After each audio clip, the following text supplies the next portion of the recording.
Hello, everybody. Back here again for another vlog a day, and today is Tuesday the 8th, and today was a beautiful day outside weather-wise. I think it reached up into the 40s, maybe, something like that even.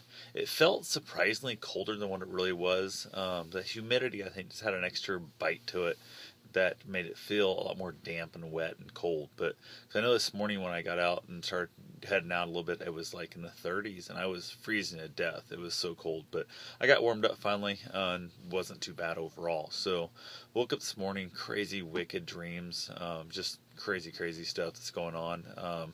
There's actually a new friend of mine that she was in my dream like four different times in different little dreams, and it was just super weird type stuff. So that was really interesting in the whole process. Kind of woke up mad at one point. It was like dreams were so screwed up. So went ahead, had a handful of stuff, jumped around, taken care of right here real quick.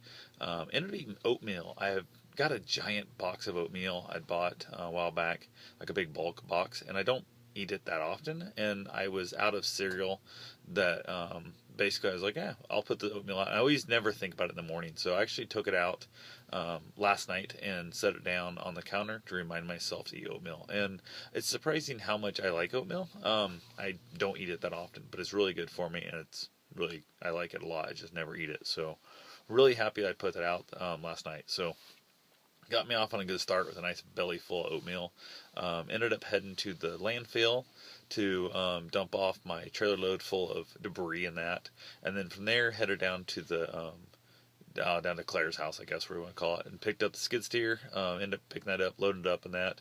And I was almost there when I realized I put all my tow straps in that, which I had to buy new tow straps to hauling things. Mine got burned up in the fire. They were damaged, maybe still usable, but they were like the way it was worked and stuff. And my theory is I would never feel safe with them. And if something would ever happen and somebody would get hurt or killed, I would definitely never forgive myself on that. So went ahead and said hell with it. Like I said, they were damaged, there were issues with it, and I was not willing to risk mine or anybody else's life, because you've put 10,000 pounds behind you, strapped down with some straps, and you get in a wreck and it flies off. That's not worth it. So I realized I forgot my straps, and I was like, hey, called down. Actually, it's like, he'll have straps there, I hope. And I went ahead, and they usually don't use straps because they just haul it around from like farm to farm, and it's like less than a mile, so I don't even bother tying it down. So, but I'm bringing it all the way back into town at a much higher rate of speed than that, and I wanted it tied down. So, grabbed the chain I was going to use to help pull down my garage, strapped it to the back, and then went around the front. And they had one strap there, so we went ahead and strapped the front down, which made the chain in the back tight. So, all was good. It worked out fine. Got here, no problem. Got it unloaded. Started, actually, when I got back to town, I had an appointment at the bank at 1, and somehow my clock in my truck was never set for daylight savings time. I don't know why it was never fixed, so I thought I was running late to the bank to get there at 1. He said he had a meeting from 12 to 1, and I come rolling in there about 8 minutes till 12, thinking it was 8 minutes till 1. So, and the only reason I figured out what it was afterwards, I left the bank and went to call somebody. I knew they were going to be free also after 1. I was like, well, I better get them a call real quick because I didn't need them to do something for me. And I looked down, I was like, what the hell is it? It's like 12:06. I'm like, what the hell? So I realized, oh, I was off an hour. So went in there, stopped by the bank, and ended up getting myself my first loan, I think, in 15, maybe 18 years. It's been forever. I don't know. Long ass time since I've had a loan through a bank. I've at least been 15 plus years. I'd say it's been 18 maybe. I don't know how. It's been forever and ever. So I'd really never thought I wanted loans again. I kind of been telling myself I'm never going to do loans and so on and so forth. And with this debris removal and all the crap this fire has just really kicked my ass and dumped a buttload of money out of my life, I guess. I pay my house taxes and my insurance and all that kind of stuff like once a year, and I set aside money every month and whatnot for it.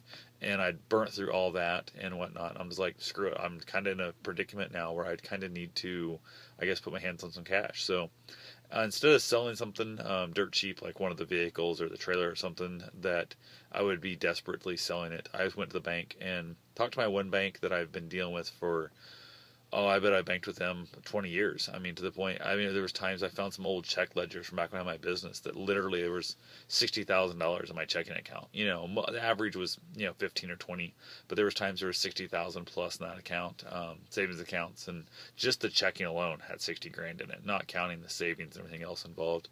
And I realized the fact that the guy's like, well, got to pull your credit score. And I said, I have zero credit, dude. I haven't had a loan in 15 plus years, maybe even 2 decades since I've had a loan. I pay all my bills on time. I have multiple houses, I have multiple vehicles. I'll give you a title to one of my vehicles. I'll sign a deed over to my damn house. I don't know whatever the hell you need, for collateral on this. And the guy's like, well, the smallest loan we even give, I was only asking for $1,000. The smallest loan they even gives $3,000.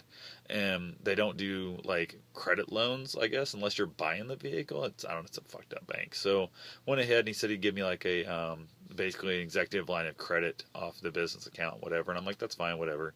And he said he'd get back a hold of me. Didn't even have the balls to call me himself. Had a secretary call me, and it was just, I don't know, that was petty. I don't know, it kind of pissed me off. And I went to another bank that I've dealt with not that long. I hardly do anything with them. I was kind of having an account there that's just to kind of have a backup in case this bank account would get, I don't know, frozen or screwed up by like eBay or something like that, get locked up. I would have another bank, and I have just an extra debit card, that kind of thing from them.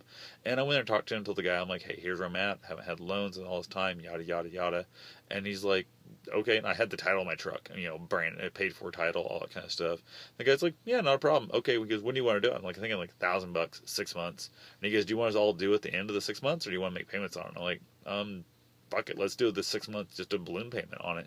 So he set me up on the balloon payment. So I'm 6 months from now, I have a payment due of 1,000 plus interest, whatever. So, and it was kind of a little high up an interest rate, which is not that big a deal, considering the fact I haven't had a loan in almost 20 years. I'm all right with it. So I went ahead, and there's like, I think, a $10 fee or some crap for putting the lien on the title and whatnot, whatever, and some little things here and there. But it's definitely not like a payday loan type, 800% interest kind of thing. So went ahead, and I don't know, it felt good to be able to, like, she's walk into a bank and, understood the fact that, hey, I have money, I have stuff, I don't have bad credit, and no credit is much better than bad credit in this real world bank, not just the monkeys punching in numbers type banking that I was dealing with. And it pissed me off enough, the fact that I believe I'm going to be changing banks. I'm going to move over to that bank more of my stuff. I'll keep one account at the other one, just because of the fact that it's tied to one of my online businesses that I get direct deposit to that account,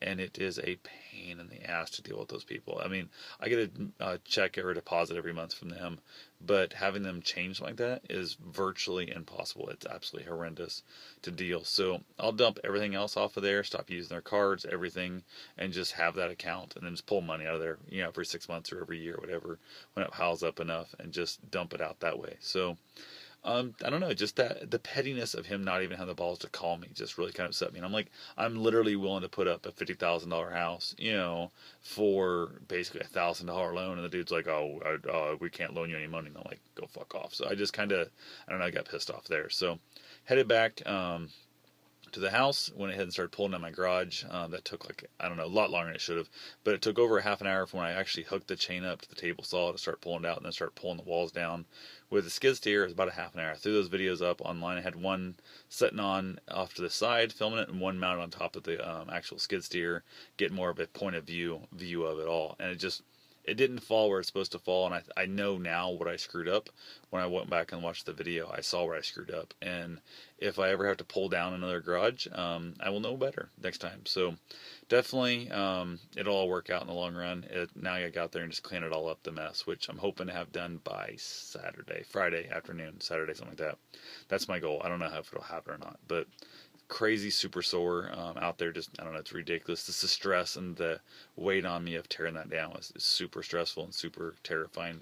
How about I was going to screw up something. So it did fall and crush my fence, unfortunately. That kind of sucks, but oh well, life goes on. What can you do? So I will talk to you guys tomorrow. Have yourself a safe and wonderful day. Thanks for watching.